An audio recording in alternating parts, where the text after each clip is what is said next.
Hello, dear friends, my lovely audience. Just welcome once again to the East-West Show. Jack Chow, your host with GNE TV.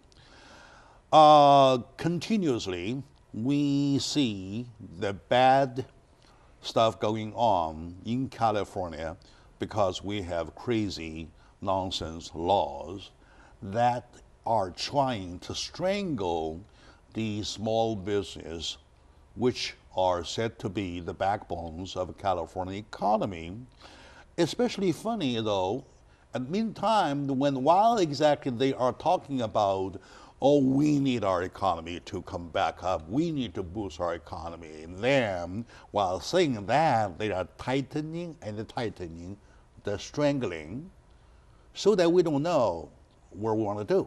So, if you are a regular audience of this show, you know this is not the first time we're talking about it. We're talking about it. If you just see it for the first time, though, I would like to seriously introduce to you, in my eye, a fighter for justice, Mr. Tom Mansell. Sir, I have to serve you with respect. He is a business owner and successfully running business for at least I know 36 years, because the longest employee being with you for 36 years. Correct. Suppose he started day one and your business 36 years old, right? Okay, yes. Now. And they're doing door frames, all kinds of doors. Oh, by the way, EDI is using their door. Well, accidentally, I don't know who Tom Mansell is. We bought the door, right? Okay, anyway. And he is hit by the PAGA law, and he will tell you his sad story. So to my friend Tom Mansell, welcome to the show. Thank you, Jack. Thanks for having me on the show, and we appreciate all the support you've given the California Business and Industrial Alliance as well as EDI. The company that I work for, Timely Industries, was hit by a PAGA lawsuit. PAGA law, Private Attorney General Act, and what happens is if you're late on a lunch or... Yeah, we're okay. Hold on that. I know you have a lot to say. For resentment. Ooh, yes. Kind of like that, right? Anyway, so next to him is my new friend, Mr. Michael Saltzman. Michael Saltzman is newly involved member of PAGA, which is the organization, nonprofit, by the way, established, formed by him, and now growing so fast. PAGA stands for, not PAGA, I'm sorry, CABIA stands for California Business and Industrial Alliance. Correct. Right? Okay. And we're focusing on PAGA. We're focusing on PAGA. Yes. I've been hit by PAGA myself, so it is deep in my mind and deep on my lips. All right. Anyway, so Mr. Michael Saltzman, you are welcome to the show, sir. Thanks for having me. It's a pleasure to be here. All right, very good. And it's my pleasure to get you involved because I'm not a business owner. I just work for California for the betterment of California. So anything that is hurting California is my enemy. So that I decided to get involved. So altogether, we want to start the show by Tom telling us the story about your experiences of your lawsuit and why they're suing you. What are they suing you for? Who created? Who are suffering? Who are benefiting? Or so on and so forth. Yeah, please. Yeah. So Timely makes pre-finished steel door frames. You know, we're a manufacturer here in Southern California, and been in business since 1971. Over 200 employees. And we always had a flexible work schedule, and that flexible work schedule, people could start at 5, 5:30, 6. We had people coming in as late as sometimes 8:30. And the goal was just to always make sure we got the orders out, the work done on time, and everybody was happy. We have 52 immediate family members, 26 extended family members. Everybody ate lunch together, never a problem. We didn't realize California labor laws is you have to punch in and out for lunch, and you have to take your lunch no later than 5 hours after you punched in. So we had a lot of people that were 10 minutes late, 40 minutes late, as long as an hour late. And because of that, it ended up costing our company over $1 million. With the lawsuit. with a lawsuit. With the lawsuit. For right, late okay. lunches. And what happens is you have a disgruntled employee, and that employee will go and visit an attorney, and an attorney will say, let me take a look at your paycheck stub. You know, and they're going to look for any inaccuracies in the paycheck stub. And they're going to ask, what time do you take your break? What time do you take your lunch? Is it documented? And then they'll turn around and they'll demand from the employer, we want all the employees' work records. And before you know it, that employee represents all of the employees. So it becomes a class action lawsuit. The class action thing. And by the time you're done with it, it goes back 4 years. And that's So- why it's so expensive. All right, very good. That's your story, and we'll come back for it because it's such an ugly story, and it's such an ugly situation that you are in. I'm very sorry. I feel very this is a very pathetic thing, right? Okay, Michael, and how, at what time, what kind of a situation you decide to get involved?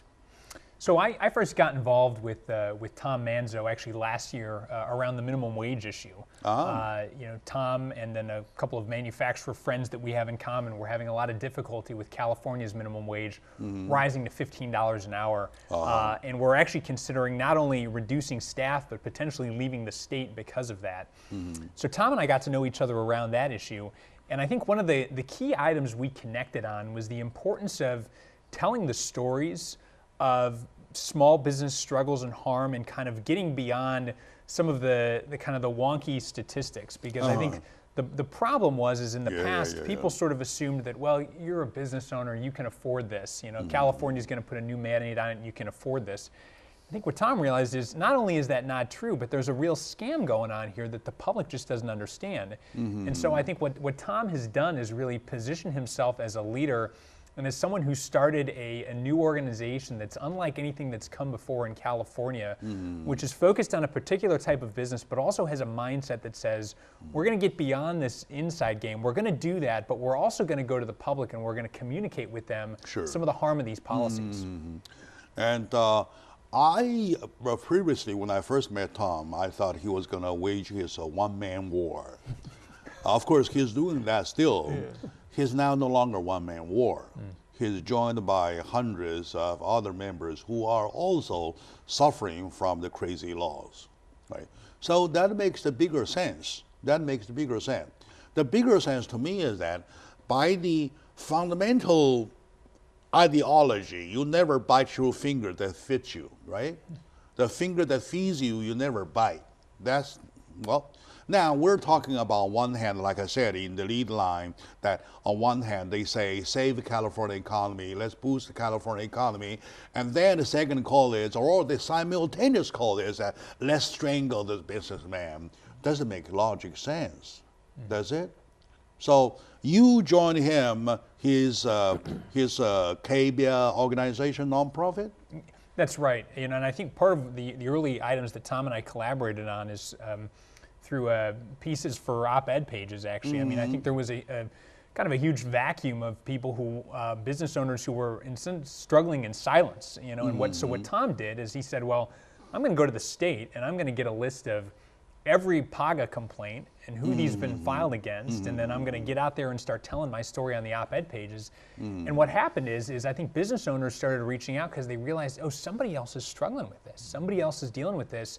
And we don't just have to sit on our hands and do nothing, that there's actually a way we might be able to solve the problem. And I think that's the work that Tom is engaged in right now. And I think it's the reason why so many people have kind of lined up behind him, because they feel like this is a moving train.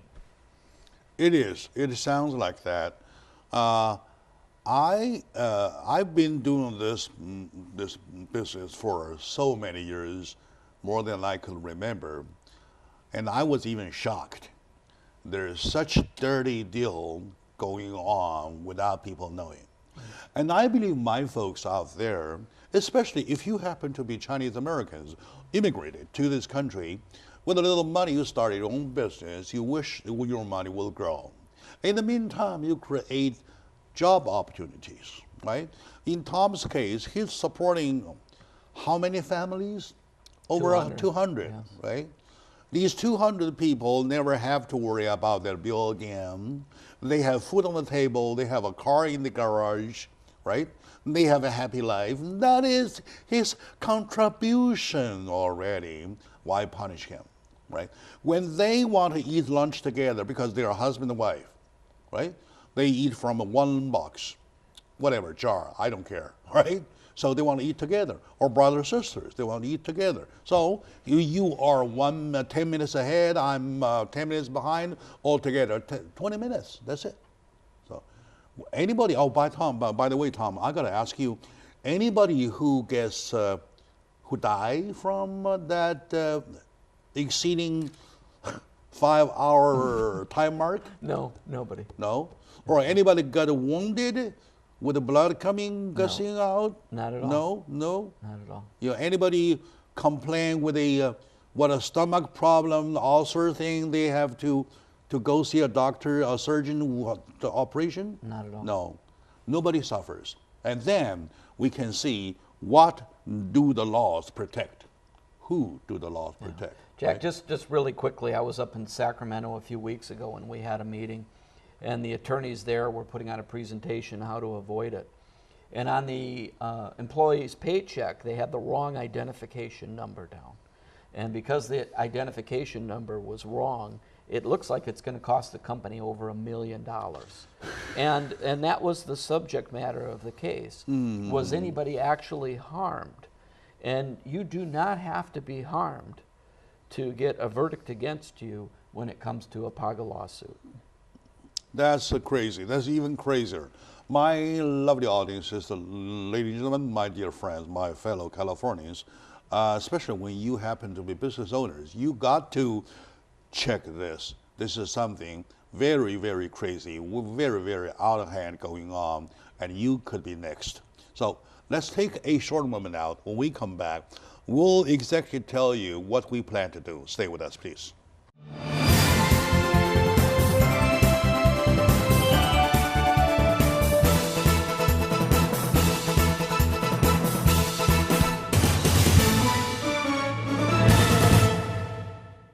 Hello, dear friends, my lovely audiences. Welcome back to the show, Jack Zhao on the East West Show with the G&E TV. With EDI as the flagship, we carry on the right direction, going to the right direction. Normally, I don't get involved with issues. I just let the parties talk. They argue with themselves, they fight whatever, I don't care. I'm a coordinator. But in this case, it is reversed. It related to California justice, which is our backbone. And it's related to a situation that our small business owners are being strangled from either a societal point of view or from even a moral point of view. I decided to get involved. That's where I am right now. Ladies and gentlemen, if you would have time this coming Thursday, March the 1st, 11:30 at EDI Cultural Center, we are going to put up a forum joined by Tom, Michael, and lots of professionals. Number one, to tell their sad story. Number two, to tell you with attorneys and advices what to do. How are we going to save California as well as saving ourselves, right? And it's very important. I will be your MC and the interpreter at the same time. Please, if you have time, you want to just come over and RSVP with me, with my secretary office or whoever. So, and you will see it on the social network. Right? Now, Tom, you just mentioned about your sad story. And there is a story even sadder for a check number, whatever number, sequential number, that is wrong. And I believe that when nobody gets hurt, it is a situation, for example, if I'm sick, I need a doctor, right? Right. If I'm approached by a doctor, are you sick? What am I going to say? So it's exactly indicated situation somebody else is making money in the situation, in the whole ring. Who is the somebody else? So in this case, the somebody else would be the trial attorneys who benefit from these Private Attorney Generals Act scams. And there was a a great example recently, actually, in a settlement surrounding the technology company Uber, where there was a PAGA settlement against the company close to $8 million. Each driver, independent contractor driver, only got about $1 of that settlement. The lion's share of the money went to the attorneys and went to the state. All right. And I think there's I grew up in Detroit in the 1980s, and this was a time at which some of the major labor unions, like the United Auto Workers Union, had a lot of power at the auto companies, and decisions were being made that weren't best for the customer. They were being made because they were best for the union. And I think California is in a situation right now where policy decisions have been made that aren't best for working Californians and the people who employ them. They're best for the trial attorneys and the people who are writing campaign checks to some politicians. And so I think that's the equation that I think that Tom is trying to change here. All right, all right. That's very, very unhealthy. I believe we're heading south, right? In your eye, how do you see the attorneys are making money? Well, the issue really is you have a labor law digest. It's 1,060 pages. So we have the largest. 1,060 pages. We have the largest amount of labor laws in any other state in the United States. Some of those laws date back to prior to 1957. Okay, so what worked in 1957 might not necessarily work in 2018. So people get taken advantage of on simple things. You know, I had a call from a new member that has a computer company. They had a sales staff. They were paid commission. Those commissions were calculated incorrectly. So they still got their commission. You still got your money. All right. I might have been off on the calculation by cents, by pennies. And that cents and that pennies and that miscalculation cost that owner $2.2 million. $2.2 million. Correct. And just like Uber, they were misclassified as independent contractors. You know, so there's so many tricky rules. You know, there's a minimum wage for an IT person. If I go and use your restroom, I hope it's over 68 degrees, because if it's under 68 degrees, I can report you. It's a labor law violation. I can go and I can get an attorney and we can sue you. And I can represent all of your employees. Because your restroom was under 68 Yeah, sure, degrees. sure. The worst case is that their attorneys are looking around, going around looking for cases, right? They check with these kind of like scrambled people, whoever. Hey, you think you are fairly treated, so on and so forth, and then give me your paycheck, and then show me your schedule, so on and so forth. Oh yeah, discrepancy here, right there, and they go attack. Exactly they what pick they're up that point, they go in, make lots of money, and in his, the Michael just mentioned, in the case, the guy gets everybody gets $1, and I have a better case. I myself. One day received a letter. It's not a letter. In the envelope there is a check, all right, written by Cadillac, because I've been a Cadillac driver all my life. I never recall which year, which Cadillac was that have I related. You know how much I get paid in the class case? I never knew there was a class case. Okay. Yeah, be wild, just to be wild. Be brave. $10. $10. How about a little less? $5. And you guess. I know, because you told me this story. So I would be cheating, and I don't want to cheat. Tell you. 6 cents. 6 cents. Okay. It's a down payment on your next Cadillac. Yeah, see, 6 cents, right? Per Cadillac, they pay millions of dollars. When it's divided, well, okay, now, talking about division, though, you're not talking about the whole amount is division. The division was only a part of the big chunk taken away.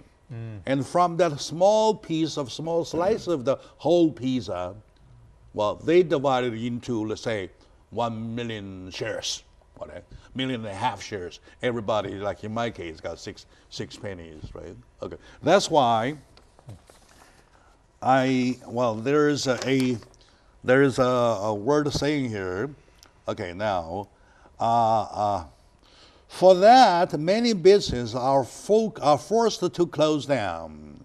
As a matter of fact, the real winner in those cases are the attorneys. As to the plaintiffs, quote unquote, they take only a tiny bit out of the attorney's flossing. You know, I think people need to realize too that this is a business issue, but it's also an issue that kind of goes beyond, I think, partisan bounds. So, yes, partisan violence is the other thing. I would say the next thing is next whole area is a moral issue. Is morally we are corrupted. Who is your boss? Your boss is the one that writes your check. If he or she make a mistake, just be nice, come to him or her, say, boss, I believe there's a little mistake on my check. Oh, I'm sorry, let's correct it. Something like that. Does that sound like a case, somebody dying from it? No. Why be that evil-minded? And yet, the worst case is that, to my eye, that the law encourages them. Without a PAGA, I think you will not be sued. Right? Not at all. No. Not at all. Right? Not at all. My lovely audience is finally we have somebody fighting for the unfair justice. We call it justice, and the justice is when the justice is not fair, it is unfair justice, right? And you need to wage a war to fight against the unfair justice. Finally, we have CABIA, California Business and Industrial Alliance, established, formed by my friend Tom Menzel. I'm proud of you, Tom, and to fight against it. And now it started with Tom, and now they have how many members? Almost 100. Right? Yeah, almost 100. Very close. And they're big companies, such as a big company. They have how many employees? The big one? We have one that's a staffing company with 8,000 employees. Yeah, 1,000 employees to fight together, going against the unfair justice. With me, Tom Menzel, business owner. With me, Mr. Michael Saltzman, and he's a media man, as a matter of fact, but he's a business owner too. He was one time thinking about leaving California. Oh, come on, can't afford it, right? Because there's so much. And he also mentioned about minimum wage. Minimum wage is just a crazy thing. Money doesn't grow on trees, all right? You can't plant them. It's not potato, right? It's money. Yeah. Money is just, well, anyway. All right, let's take a short moment now. When we come back, we still have to pick up from here. I'm going to show you this and what's going on, all right? So stay with us.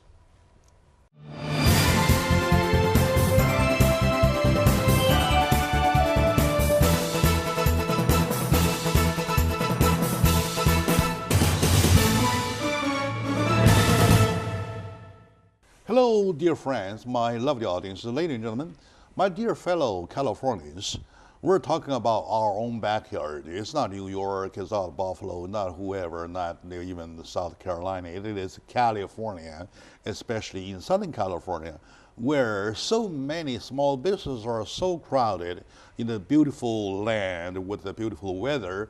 California relies upon this part, which is the big chunk of our economy, right? So created by small business owners. And yet we are facing a devastating situation that everybody got to think a little bit. Either you die, or you run, or you fight. Like say you had a terrorist attack, there are three options. Well, you want to run. If you can't run, you want to hide, right? If you can't hide, you got to fight. Right. Something like that, right? Mm-hmm. Now, well, I don't know, in California, when business is concerned, when business is hit by PAGA laws are concerned, I don't know where the solutions are. Okay, Tom, I gotta give it to you. It looks that you have a very long face today. Well, you know, I mean, you sit here and you think about all of these things, and I hear the stories, and that's kind of what I wanted to talk to the audience about. And it's funny, you know, at another meeting I was at, somebody referred these trial attorneys as terrorists. They really did. And I think what I want the audience to really understand and realize, when I got the information from the state that you had mentioned, there's more than 8,000 of these lawsuits in 1 year. And I am privy to finding out who gets sued every day. I think yesterday there was over 15 companies that are involved in a PAGA lawsuit, just named. So they continue to grow. And these attorneys are coming after everybody. It doesn't matter if it's a small company, a big company, if you're a nonprofit, if you're a school, if you're a medical provider, it does not matter. And that's what you have to understand. You have to be very, very cautious on your employees. You got to make sure you're following the rules, that the paychecks are correct, the week ending dates are correct, that they're taking their lunches, they're punching out. You have to document their lunches. You have to do these things. Otherwise, these attorneys are going to come after you, they're going to shake you down, and they're either going to put you out of business or they're going to take a lot of money from you. And we have to do something about it. And we can do it as a combined effort. The more people that we have that are members of our organization, the louder our voice is. Tom, I can promise you will be remembered by history. Yeah, I would say unprecedented. Has California been this bad, right? Yeah, this bad. And so we already have lots of business running away from us. Was that enough? Is that not enough? They are strangling, still squeezing people out, right? And business out. So that's very sad. And I really appreciate the fact that you, while fighting your war, you get these folks together who are on the same boat to all together do the fight. I believe, or do you believe, Michael, if we have enough voices, if the voices are strong, including mine, that will cause some attention, and someday we'll get job done. I do believe that. I think politicians in Sacramento or anywhere are nothing if not responsive to public opinion. And one of the reasons I think they're able to maintain this status quo is because they believe that the public just really doesn't care that much about it. There's one group of people who are benefiting from it, but they're not hearing a lot of the anger. They are not informed. But when public opinion starts to change, public opinion is upstream from legislative decisions. And so when people put their finger in the wind and they get the sense that I'm hearing from my constituents that people in the state are being harmed by this, not just business owners, but even labor unions like the United Farm Workers Union, who've also been the victim of a PAGA lawsuit, one that was so extreme that members had to get their dues garnished in order to pay that suit. When those stories start coming up in the press and in the public sphere, that's when I think you start to see change, because people realize it's not safe to sit on the sidelines anymore, and we've got the cover to do something. I want to do a very kind assumption, very kind-hearted assumption. Could that be possible that even those legislators, they are not aware about the fact that we have a law being this cruel? Most aren't. They don't understand it, because I've reached out to a lot of them. See? Most aren't. It is necessary, it's highly necessary that we bring them the awareness of the bad things we're doing, as well as to bring it to everybody, people at the grassroots. Right? Yeah. When the whole California knows about it, like he said, from above and down, probably we will get a job done, because it is easy call. It is easily understood that the nature of the call makes a lot of sense versus those laws doesn't make any sense at all.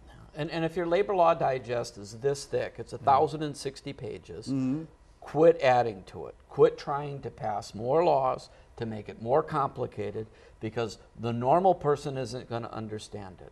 The normal business owner isn't going to understand it. And I don't care if you own a small restaurant or a Fortune 500 company, you're not going to understand it. You need an attorney to digest it. And when you need attorneys to digest laws, guess what? You're opening yourself up to more problems. Exactly. And there are even problems unpredicted. And you will never know that problem will ever exist. I give you example.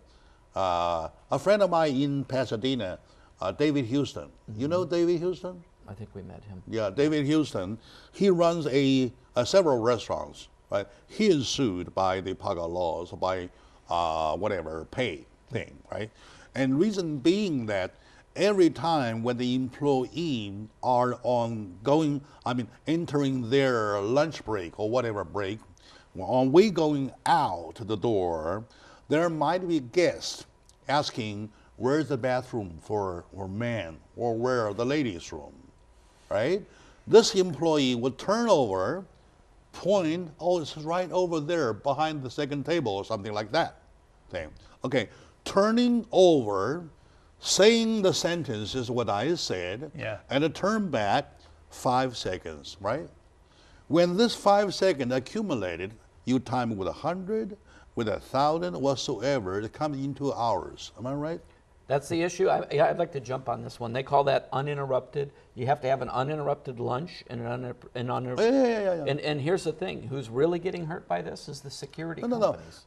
David told me it's double fold. It's terrible. The uninterrupted break is interrupted.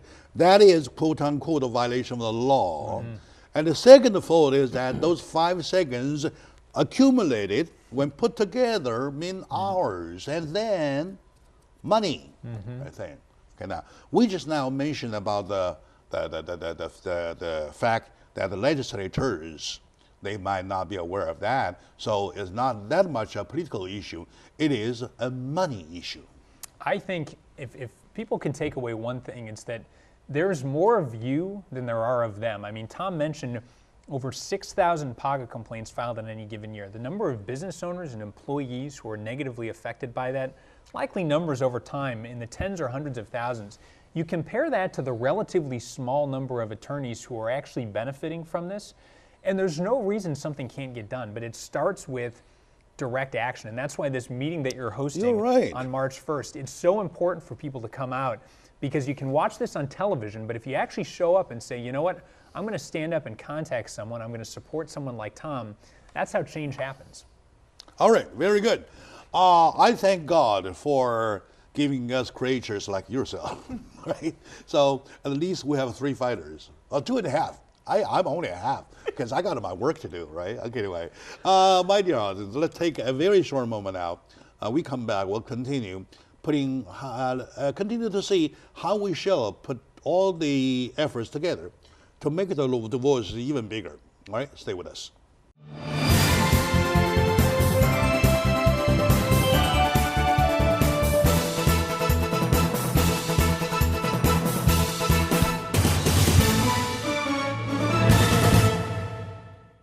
Hello, my dear friends, my lovely audiences, my dear fellow Californians.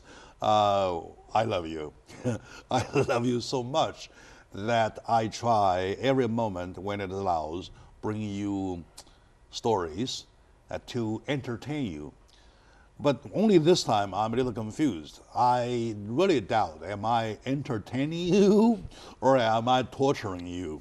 Because I am bringing stories that's so bad, so ugly, so disgusting that people will vomit, right? Tom has a better one, right? Tom, what is the radio thing? What is the radio thing? The security guard companies have been really getting hit very hard. And the issue is, again, back to your friend from the restaurants, it can't be...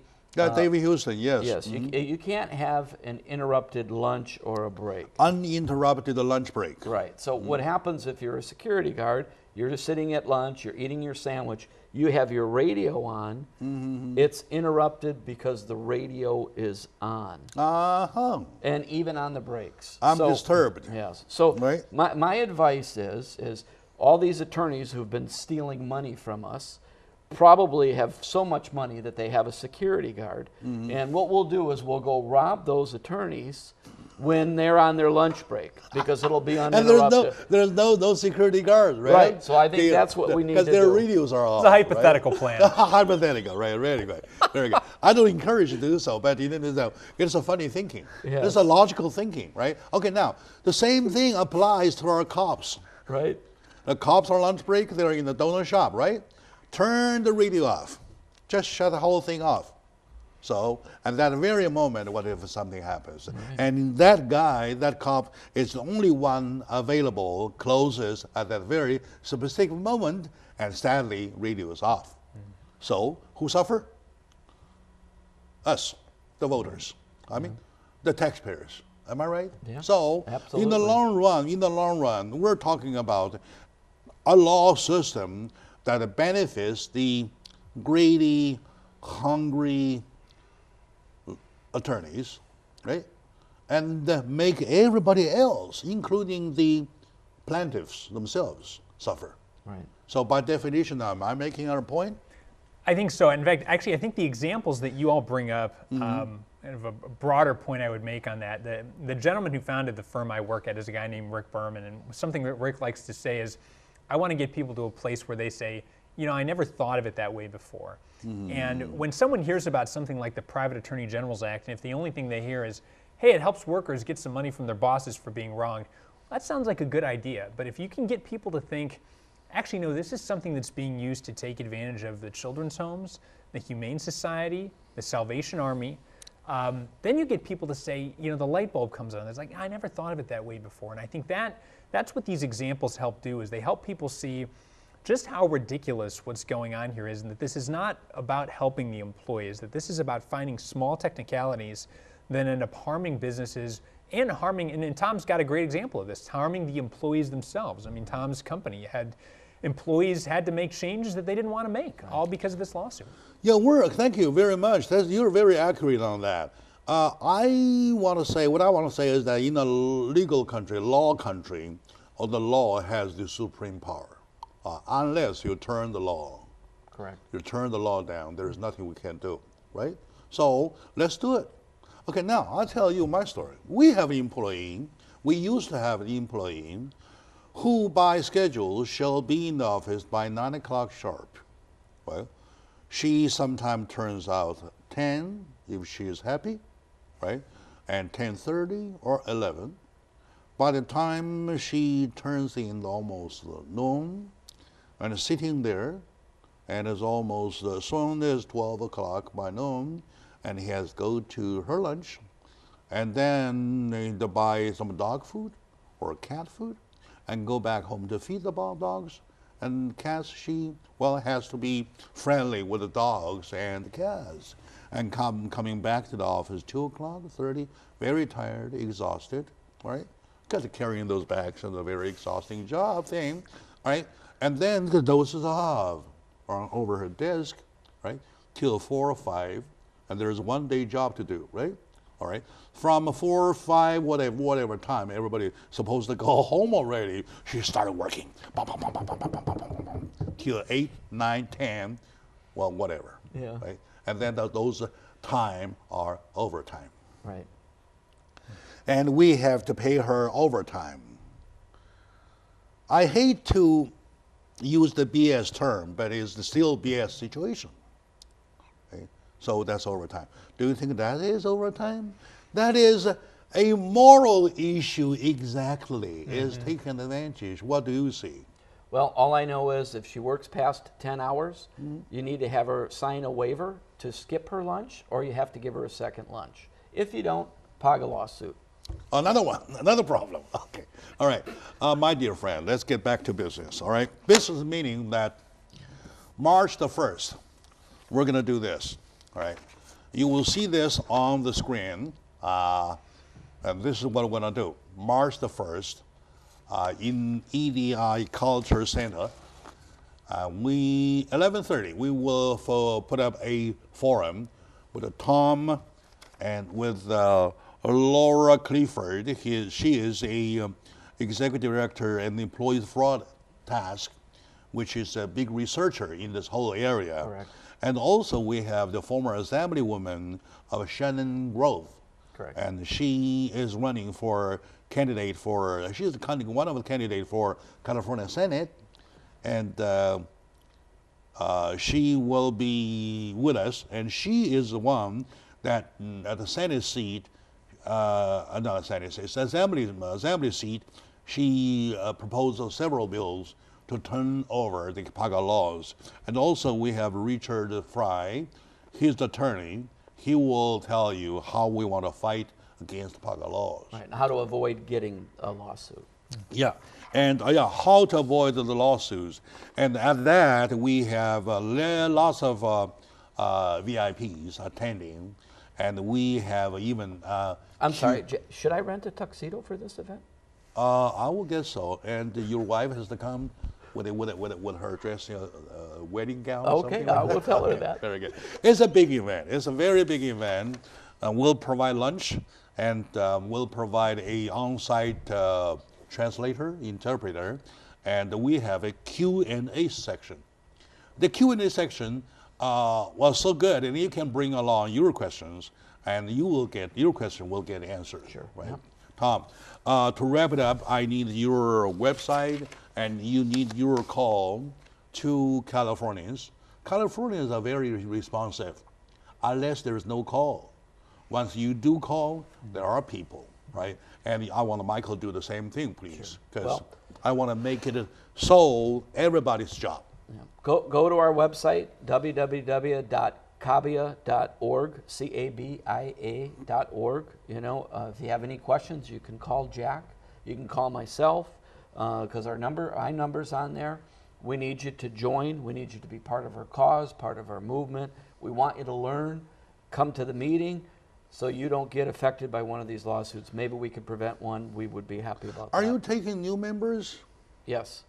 So if any of my audiences want to become a member, because he or she might be an owner, a business owner in the same situation or similar situation, well, how they want to do? On our website, we have a membership form they can download. I see. You know, we have a PayPal. They can go and put it on the credit card. You know, the membership fee. You know, come to the meeting March 1st. Bring a check. We Sure, of accept course. checks. Yeah, sure, of course. Cash. Yeah. We take cash. Okay. I mean, a non-profit anyway, right? A non-profit Right. anyway. It is your own benefit that you're working anyway. You're working for it. Correct. And Michael, what is your message to my audiences? And it's going to be your audiences too. Yeah. So my message to you would be, you know, there's a truism in sort of the self-help books that goes something like, a year from now, you could have started today. And I think if people are watching this and they need a call to action, it's that don't wait a year, don't wait a month, don't wait even a couple of weeks to get involved in this. If the PAGA issue has affected you, or even if it hasn't affected you yet, I guarantee you, they're coming for you next. And so there's an opportunity here to get active, and not just to do something that feels good, that checks a box, but actually to do something that could change the laws in the state of California in a way that's going to be better for you and your business. And so this guy, Tom Manzo, needs your support. And so on March 1st, I hope to see you there at his meeting. And California needs your support too. And you yourself need your own support. By logic, right? Correct. Okay, Yeah. very good. My lovely audience, who I love so much, and thank you for watching. I'll try my best to do things that I believe are right.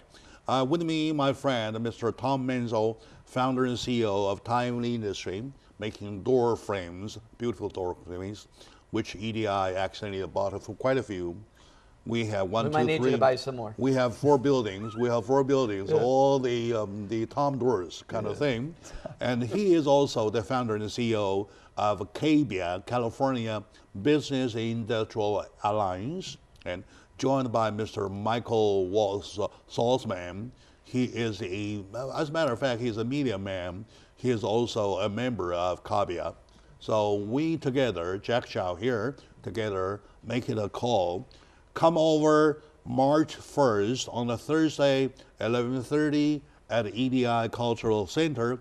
We'll discuss about how we want to save California as well as saving ourselves. All right? Thank you very much. See you next time.